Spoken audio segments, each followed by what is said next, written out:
right now on 5 on Your Side at 10. Tonight, looking for more victims. This man is charged with sexually assaulting a 6-year-old. Then police say a 12-year-old came forward. They're talking about it in not only our neighborhood, but all across the city and the county. Plus tonight, it's been 2 years since Missouri started raising the gas tax. Can you still get that money back? We verify. But first, one more steamy night before we get a little break from the heat, if that break comes with some badly needed rain. We begin tonight in a weather alert as the St. Louis area remains under a heat warning. Let's take a live look in downtown St. Louis over the Arch. Temperatures right now 92 degrees. Thank you for joining us. I'm Ann Allred. Temperatures in some spots of our area today felt like it was 115 outside, and that heat is not going anywhere.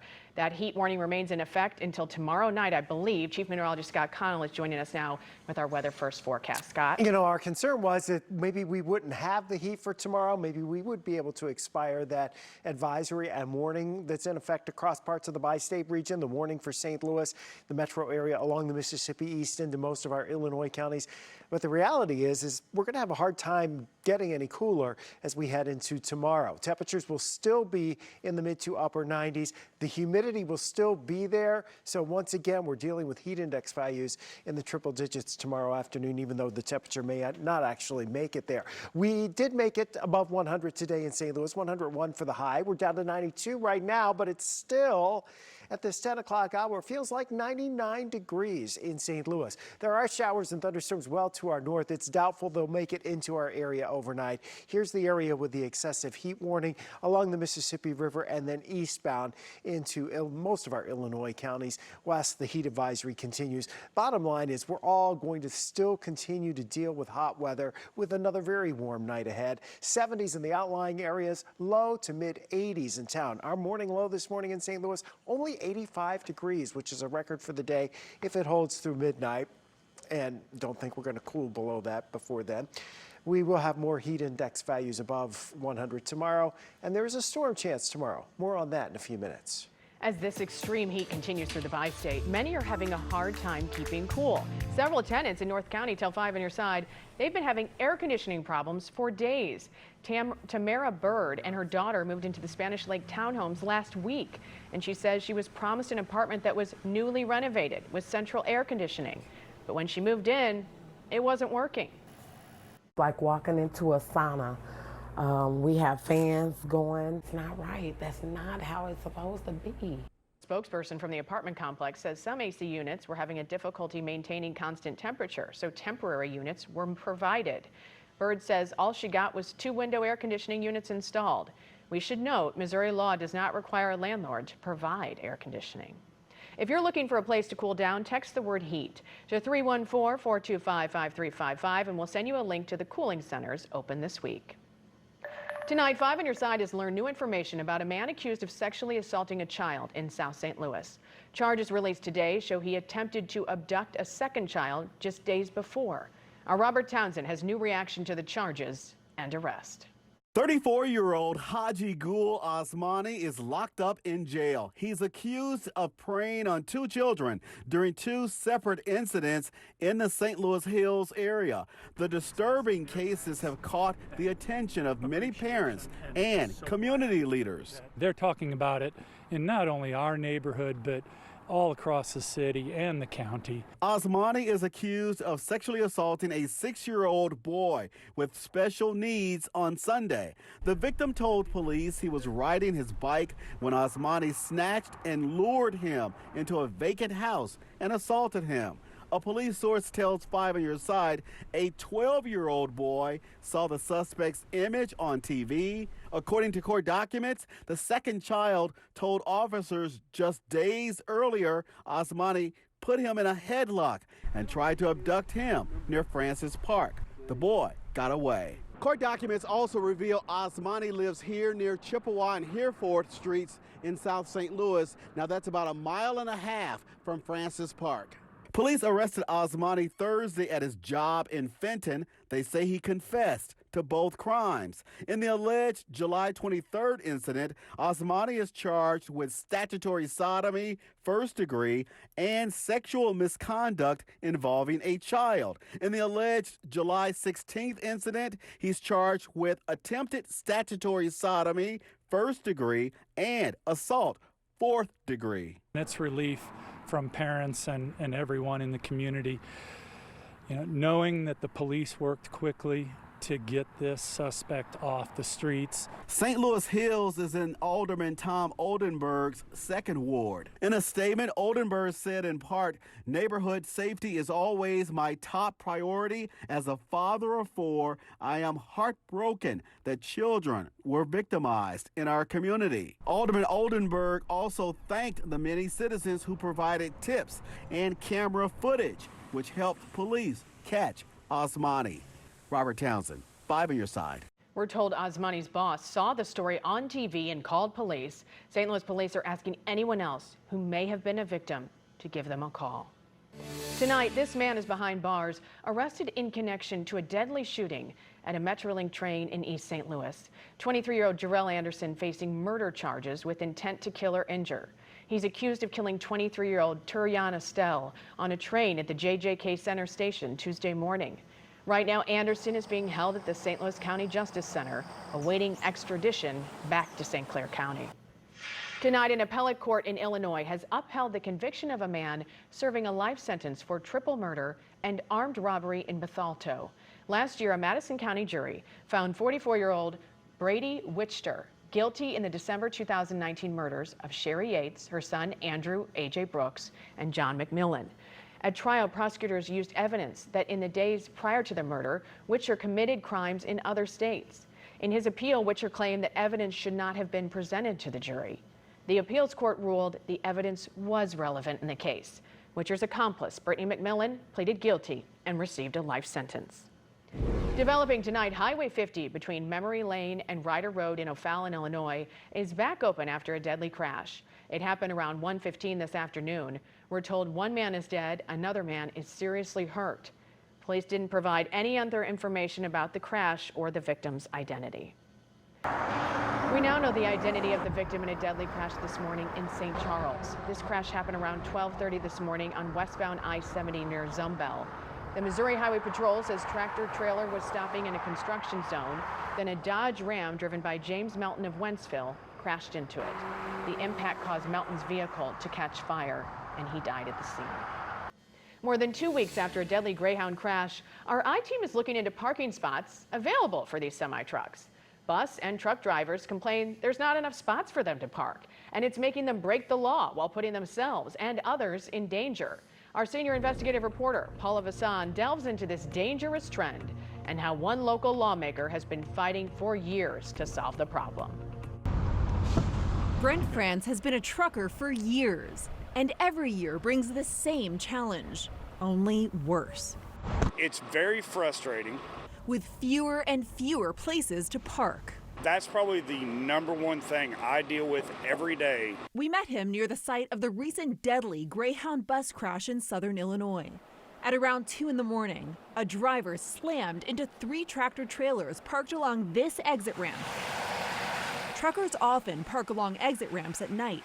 It's illegal in Illinois, but police often turn a blind eye. They know there's a severe parking shortage. For France, it's a constant struggle. I have 2 choices. I have to sacrifice money out of my pocket through either fines or lost miles per day. In other states, there are consequences. In Tennessee, over the last year, France says he's been fined $550, forced to park where he's not supposed to. His search for parking means driving fewer miles, which means less pay. Does the lack of parking spaces put you in danger? Worse than putting me in danger, it puts everyone around me in danger. Because he says truckers are forced to drive even when they're exhausted and need to pull over. And because of scarce parking, he says drivers can't stop when they need to. It means they can't always follow federal regulations, which limits how long they can drive before stopping to rest. You have to break the law because there are not enough parking spots available. Yes, I have to make the choice to drive illegal and break the law. Take this rest stop. In the span of 30 minutes, we saw more and more trucks piling in. The closer to 5 p.m., the more crowded. And at night, forget about it. Truckers say this would be completely filled up. There's probably, I'm going to guess, maybe 40 spaces here. That's not enough. I mean, if there were 100 here, that still wouldn't be enough because the number of trucks. It's why Illinois lawmaker Mike Bost, who comes from generations of truckers, is fighting for his legislation to become law. It's called the Truck Parking Safety Improvement Act. It would target state-by-state funding, specifically for more commercial parking spots. The trucks are not only parking in the rest areas or the truck stops. They're parking on the off-ramps, they're parking on the on-ramps, they're parking along the shoulder. France believes this is something everyone should care about. It's your safety. Representative Bost's legislation is being debated in the House right now. If it passes, it'll go to the Senate. It could become law as early as January. Critics have argued there are more important ways to spend infrastructure money other than parking. Bus and truck drivers disagree. For the I-Team, Paula Vasan, 5 on your side. The state of Illinois is spending $7.2 million to expand 3 interstate rest areas. The project is expected to add 122 parking spaces for commercial trucks. And if you have a tip for Paula and the 5 on your side I-Team, leave them a voicemail. It can be confidential, 314-444-5231. You can also email Paula, tips@kstk.com. And again, all calls and correspondence will be kept confidential. Tonight, we want to warn you about 2 major construction projects beginning soon. Starting midnight Sunday, MoDOT crews will close the ramp from eastbound 64 to Ballas Road for 2 months, so around the Mobat Mercy main campus area. Crews will be rehabilitating the ramp bridge as part of routine maintenance around the interchange. Drivers should use exit 27 near Spady as a detour. A Tony Award-winning musical hits the small stage. I just think that story of resilience, of spirit to not only withstand and survive, but to really help others do the same. That's a powerful story. Where you can watch The Color Purple come to life this weekend, featuring one of our very own. Gas tax refund. Can Missouri drivers still get money back from filling up their tanks? We verify if the rebate remains in effect. It will still feel like it's above 100 Saturday afternoon, but there are changes to help ease the excessive heat this weekend. Why there's no need to break out fall jackets anytime soon. Tonight, the St. Louis community is mourning the loss of a dancing legend, Robert Matonis. He was known to most people as Beto Bob from his dancing in the front row of concerts all over St. Louis. Matonis was diagnosed a few years ago with ALS and spent many months in the hospital. Beto Bob's sister posted on social media saying that he died yesterday morning. No arrangements have been made at this time. Tonight, St. Louisans are reacting to the news, and one Twitter user remembers how his presence lit up the stage with his contagious energy. Another user got the chance to meet Bob several times and says he was always the coolest guy in the room. Beto Bob was 70 years old. The trucking company Yellow is preparing to file for bankruptcy. This week, it narrowly avoided a strike planned by the Teamsters Union. According to the Wall Street Journal, the company is losing customers. More than 22,000 workers would be impacted, with most in the St. Louis area who are expecting layoffs. Yellow received a $700 million loan from the government during the pandemic, even though it was facing charges for defrauding the government by overbilling shipments on items for the military. The company eventually settled a dispute by paying a nearly $7 million fee without admitting it did anything wrong. Since 2021, the price of gas in Missouri rises every year, the gas tax. It's due to the increase in that state gas tax. And when the law went into effect, lawmakers offered to refund the tax increase for drivers who were willing to do the paperwork. One Missouri driver asked the Verify team if he can still get a refund for this year. 5 on your side viewer Rich asked the Verify team, does Missouri have a gas tax refund for the period of July 1st, 2022 to June 30th, 2023? The time frame Rich is talking about is the state of Missouri's fiscal year. Let's verify. Our sources, the Missouri Department of Revenue and Missouri's Motor Fuel Senate Bill 262. In 2021, the state of Missouri started increasing the gas tax by 2.5 cents every year through 2025. At the same time, the fuel tax rebate was enacted, allowing Missouri drivers to get that extra tax back. The law says drivers must retain all of their gas receipts and then at the end of the fiscal year, input the totals into an online form on the Missouri Department of Revenue's website. The fiscal year in Missouri recently ended, and the state started accepting rebate forms for that period between July 1st, 2022 and June 30th, 2023.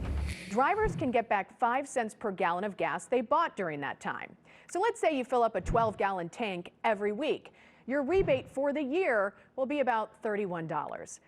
We can verify, yes, the state of Missouri is refunding the gas tax for the period between July 1st, 2022 and June 30th, 2023. Refund requests must be submitted by October 2nd. You do not need to send in your gas receipts. Just use them to fill out the online form. However, the law also says you must keep those receipts for 3 years in case the state wants to see them. What can I verify for you? Reach out. Please email me, verify@kstk.com.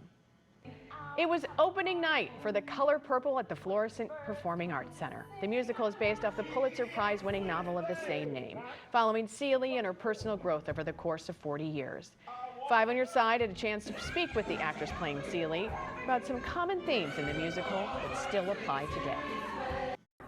Yes, it's set in a time early 1900s. However, these themes are themes that we can all still identify with.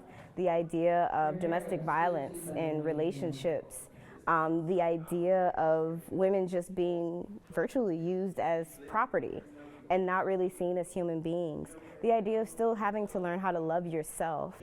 Catch The Color Purple this weekend and next weekend at the Florissant Performing Arts Center. Tickets are $25. And see that guy right there? If you go, you'll be able to see our own Travis Cummings. He is playing Harpo. The extreme heat will definitely hamper your weekend plans. Today, 5 on Your Side stopped by the St. Charles County Fair in Wentzville. Dozens of fairgoers were out enjoying all the staples from the rides, the live music, food, and of course, farm animals. We asked fair organizers how they're keeping the livestock safe from the heat. Our pigs, sheep, goats, and steers, we're hosing them down frequently. The smaller animals is our concern because they can't take the heat as good. So what we're doing with those is water bottles, frozen water bottles, a lot of water, and trying to keep them as cool as possible. The St. Charles County Fair opens at 8 o'clock tomorrow morning. It closes just before midnight. If you plan to attend, make sure you prepare for the heat.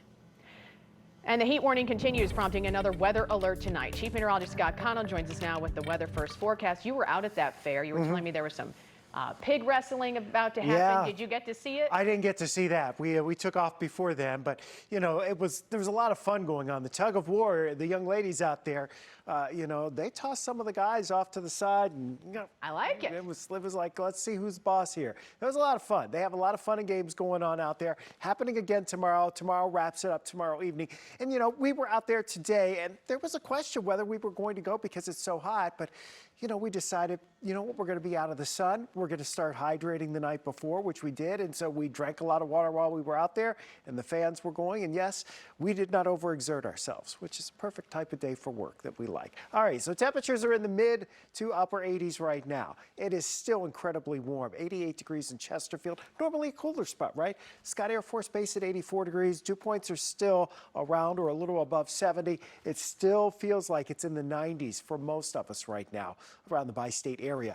We will stay in the 80s overnight tonight. Because of that, the excessive heat warning remains in effect through 9 o'clock tomorrow night. Now, if we can get some thunderstorms in here tomorrow afternoon or tomorrow evening and it cools us down, then we can trim that away. But if that doesn't happen, and that's a real possibility that it doesn't, we will still be looking at heat index values above 100 through the early evening hours tomorrow. 92 at Lambert, still 99 for the high.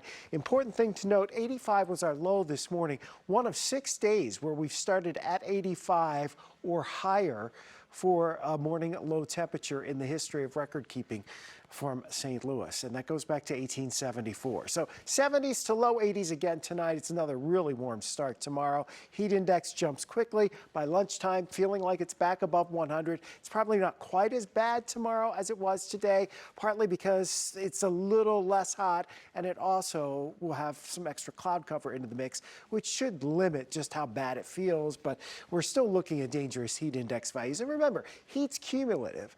So it takes its effect over time on our bodies, and we've been dealing with this for days. Now, they're getting the break in the heat, but it's coming with severe weather up to the north. That includes northern portions of Illinois and the southern portions of Wisconsin, even eastern portions of Iowa. Most of that's going to fizzle before it can get to us, but a few showers or thunderstorms overnight may creep into our northern counties. We're not thinking there's a lot of activity, but through the overnight, early tomorrow morning, there is at least a chance. Then much of the day tomorrow is relatively tranquil, hot, steamy, and then during the afternoon and evening, we may flare up a few storms. Odds are south and east of St. Louis. If you're heading to the fair tomorrow, again, lots of water before you go and while you're there. Heat index is going to be above 100. CoolDownStLouis.org. You can make an easy donation. They're not only in the metro area. Yes, they're out in St. Charles County. They're helping folks in Pike County, in Lincoln County, and on both sides of the river, for that matter. Stay safely cool, especially our seniors. So we'll keep that weather alert going tomorrow. Sunday, lesser rain chance, only in the lower 90s, around 90 Monday and Tuesday. We may get some badly needed rain as we head towards the beginning of the week, but not counting on it for tomorrow, that's for sure. Well, we definitely need it. Scott, thank you. Let's get to Holden Kurwicki with what's coming up in sports. A day after being hit in the head by former teammate Ian Happ, Wilson Contreras was back in the lineup for the Cardinals, but the Redbirds were still shorthanded in tonight's game. I'll explain why after the break. The Sports Desk is sponsored by Jim Butler Chevrolet, the Midwest's #1 Chevy dealer 10 years running. The Cards and Cubs locked horns tonight at Busch in a battle of teams headed in different directions. Major League Baseball gave Ali Marmol the night off, but even without the skipper, the show must go on. And what a show did we get tonight from Lars Nootbaar. He leads the Cardinals half of the first off and takes 3 pitches before he deposits this one into the left field bullpen to give the Cards the 1-0 lead in the first. We're going to fast forward to Noot's second at-bat of the night, and the typically light-hitting lefty shakes off that label once again. He teed off on that one. Drives it all the way over the right field bullpen for the second homer of the game. The Cubs would take a 3-2 lead in the ninth, and Alec Burleson would get a hold of that one, hit it a long way into Mike Tauchman's glove. The Cubs win this one 3-2. With kids up behind him, we were going to hit Burley there, and then Paulie D behind him. I thought it was our best chance to go with Donnie right there and let him swing the bat, and he's been swinging the bat extremely well. So, you know, take our chances right there, a couple chances in that situation to put us, tie the game up or put us ahead. I told you earlier, Ali Marmol was suspended for tonight's game, but he's not the only Cardinal that could be put in timeout. Major League Baseball also suspended Miles Michaelis 5 games for intentionally throwing to Ian Happ Thursday night. Michaelis is appealing that suspension. In other Cardinals news, the team made a note in the transaction column today, recalling lefty Matthew Liberatore from Memphis ahead of tonight's game. To make room on the roster, the Cardinals optioned Andrew Suarez, who had thrown 90 pitches in relief in the last 2 days. Elsewhere in baseball, the Dodgers have been a team rumored to be interested in some of the Cardinals' arms, but a trade between the two sides may now be complicated. This afternoon, LA acquired former Cardinals hurlers Lance Lynn and Joe Kelly from the White Sox for minor league pitchers Nick Nastrini, Jordan Leisure, and outfielder Trace Thompson, who may be best known for being Warrior guard Klay Thompson's brother. Meanwhile, in the Gridiron, Big Ten Media Days wrapped up today in Indianapolis, and the Illini lost multiple starters to the draft, but Brett Bielema says the return of St. Louis area players Isaiah Williams and Keith Randolph should set his team up for a big season. They came back to make a better opportunity for themselves in our football program, and we got a lot of unfinished business. Last year we were a 8-5 team, but it broke up into a 7-1 team and a 1-4 team, and I focused myself on the 1-4.